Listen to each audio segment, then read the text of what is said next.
Welcome to the Explainer. Have you ever wondered how something like a spaceship navigates through the cosmos? Or even how to predict who's going to win a game of tug-of-war? Well, the answer to all of that lies in this really cool, powerful idea that combines how much with which way.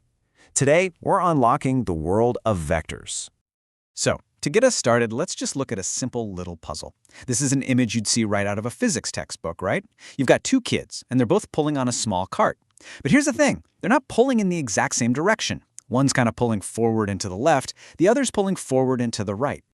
So the big question, and you see it here in Greek, is pretty simple.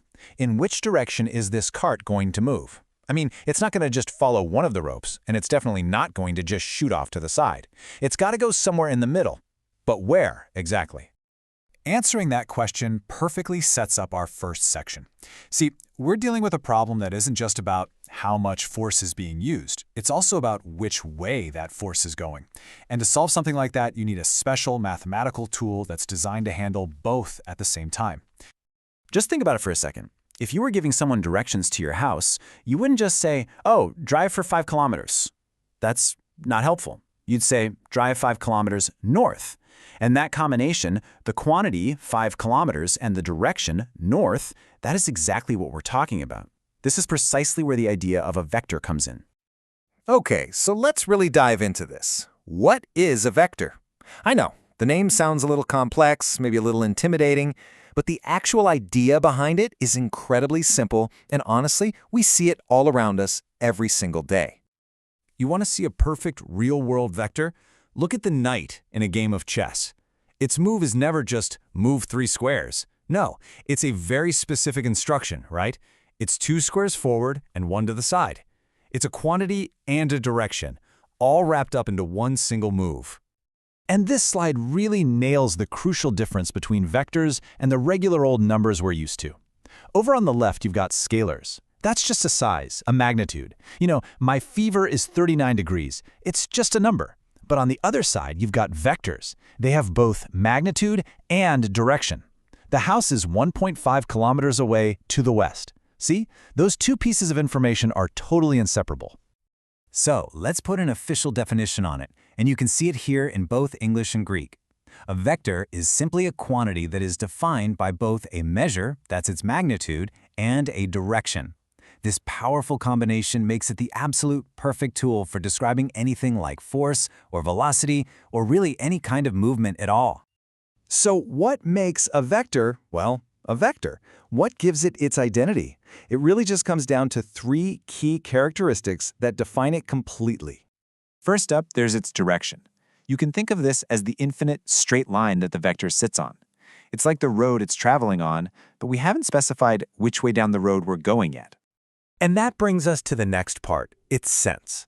Now, if direction is the road, then sense is the one-way sign. It tells us which way along that line we're headed. Are we going from point A to point B, or are we going from B back to A? It specifies the orientation. And finally, the third piece of the puzzle is its magnitude. This is the how much part of the equation. It's simply the length of the vector's arrow. A longer arrow means a stronger force or a farther distance.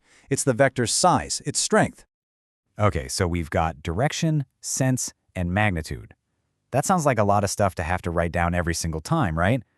But what if I told you we could capture all 3 of those things perfectly using just 2 simple numbers? Well, that's exactly what coordinates let us do.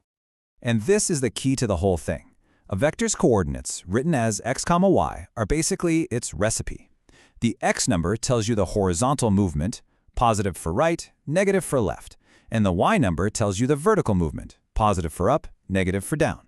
So a vector like 5, -2 just means from wherever you start, go 5 units to the right and 2 units down. That's it. Simple as that. All right.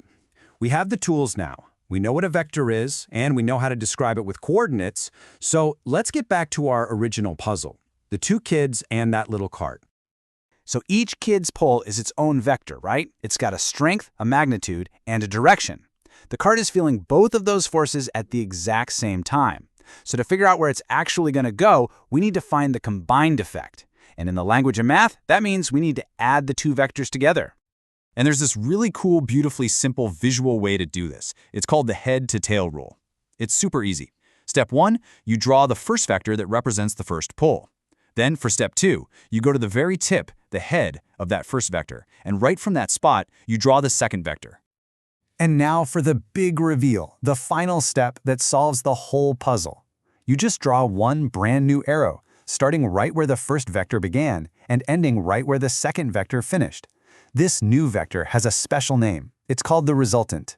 It's the sum of the two forces, and it shows us the single combined force that tells us exactly which way and how hard that cart is going to move. Now, this might all seem like a pretty neat trick for solving a textbook problem about a cart, but the reality is vectors are a fundamental part of the language of science, of engineering, of all kinds of technology. I mean, as you can see here, you find them absolutely everywhere. In physics, they're essential for describing force and velocity. In computer graphics, they are literally moving every single character in your favorite video game. In navigation, a pilot is using vectors to plot a course that has to account for the wind. And in engineering, they're used to analyze all the complex stresses on something like a bridge. They are truly foundational. And you know what the most amazing part of all this is? It's the simplicity at its core. It all boils down to just two numbers. Two little coordinates that can describe a unique path through space, a specific force, a precise instruction. It's incredible. When you really start to see them, you realize they are this powerful, kind of hidden language. They give us this amazing way to mathematically model and predict how things are going to move and interact in the world all around us. So if there's one single thing to remember from all of this, it's that vectors are what you get when you give numbers a direction.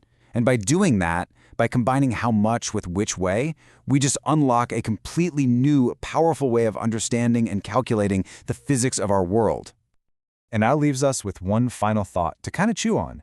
We've seen that adding vectors combines them into one single resultant force. But what happens if you subtract one from another? What kind of relationship or what kind of difference would that kind of calculation help us uncover?